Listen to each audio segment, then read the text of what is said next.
Cristiano Ronaldo তার career শেষ করে দেয়া হয়েছে ফিলিস্তিনের মুসলমানদের পক্ষে কথা বলার কারণে। নাউজুবিল্লাহ পড়েন, এটা আমার কথা নয়। রিসেপ তাইয়েপ এরদোগান বর্তমানে তুরস্কের প্রেসিডেন্ট, তিনি অভিযোগ করে বলেছেন ক্রিস্টিয়ানো রোনালদোর ক্যারিয়ার ধ্বংস করে দিয়েছে ইহুদিবাদী শক্তি।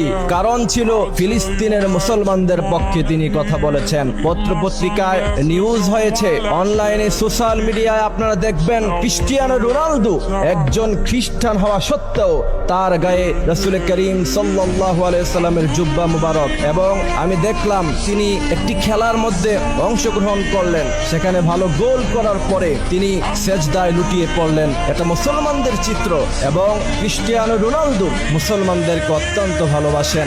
একমাত্র এই কারণে পৃথিবীর সমস্ত অপশক্তি মিলে ক্রিস্টিয়ানো রোনালদোর ক্যারিয়ার ধ্বংস করে দেওয়ার পায়তারা চালাচ্ছে। ক্রিস্টিয়ানো রোনালদো সে সৌদি আরবে গিয়েছে, মুসলমানদের সাথে সে মিশেছে। আপনারা নিশ্চয়ই জানেন যে আমরা কখনো এই খেলার পক্ষে কথা বলি না, কিন্তু আমার দেশের ছেলেপেলারা পছন্দ করে নেইমার, এরপর মেসি। অথচ আপনি যদি অনলাইনে একটু ঘাটাঘাটি করেন, আপনি সেখানে দেখবেন যে মেসি, নেইমার ইহুদিদের গির্জায় গিয়ে সেখানে তারা প্রার্থনা করতেছে, তারা ইহুদিদের সাথে একাত্মবাদ পোষণ করছে, এবং গোটা বিশ্বে তাদের ফ্যান ফলোয়ার আছে। কিন্তু ফিলিস্তিনের মুসলমানদের পক্ষে একটি কথা তাদের মুখ থেকে বাহির হয় না। ফিলিস্তিনের মুসলমানদেরকে নির্যাতন করা হচ্ছে, শিশুদেরকে বোম্বিং করে উড়িয়ে দেওয়া হচ্ছে। যুদ্ধ কি জিনিস, যে সমস্ত শিশুরা এখনো পর্যন্ত বোঝে না, তাদেরকে বোম্বিং করে পৃথিবী থেকে বিদায় করে দেওয়া হচ্ছে।